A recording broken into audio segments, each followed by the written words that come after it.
Reportedly now, Zelenskyy is willing to sign a minerals deal without any additional security assurance guarantees. Things change by the minute, by the hour, so who knows what will ultimately happen. But I will say this. The line now that Trump is in bed with Putin, Trump is a toady of Putin, Trump is Putin's chew toy, has now resurrected. Remember the Russia, 2.5, 3 years nonsense? No collusion, no obstruction. Well, they trotted it out. Now, I want to remind you of something that was said on NPR. We're going to talk about NPR a little bit later on because Senator John Kennedy believes that they ought to be defunded. You can be whatever you want. You can have whatever opinion you want. We shouldn't have to pay for it, whether it's to the left or to the right, he said. But NPR is adamantly against Donald Trump. Donald Trump, as you know, has said routinely, there's never been a president as tough on Russia as I have been. And so a morning edition broadcast on NPR in July of 2018 examined it. Now hold the phone. NPR largely agreed. Here's what NPR said, and I'm quoting.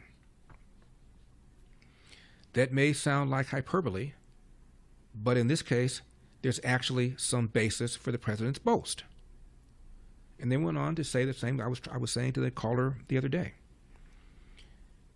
Trump increased spending on what was called the European Deterrence Initiative. He sent lethal weapons to Ukraine, which President Obama did not do. He changed our military rules of engagement in Syria, which resulted in hundreds of dead Russian soldiers, pushed for greater domestic energy production, which potentially harmed Russian oil market share, and he sanctioned dozens of Russian oligarchs. Then they quoted a guy who's with the Atlantic Council, senior fellow. That's a foreign policy think tank. His name is Daniel Vlachik.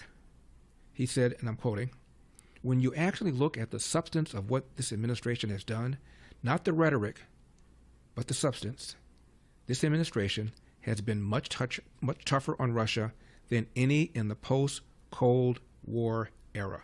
End of quote. May I repeat that? NPR quoted this man who's with the Atlantic Council, foreign policy think tank. Quote, when you actually look at the substance of what this administration has done, not the rhetoric, but the substance, this administration has been much tougher on Russia than any in the post-Cold War era. End of quote. Now, guess who also complained that Zelenskyy was not sufficiently appreciative of the aid America has given him? According to Axios, which is a center-left publication, anti-Trump, reporter named Alex Thompson, Biden administration felt that Zelenskyy was insufficiently grateful. Number 6. I think both things can be true.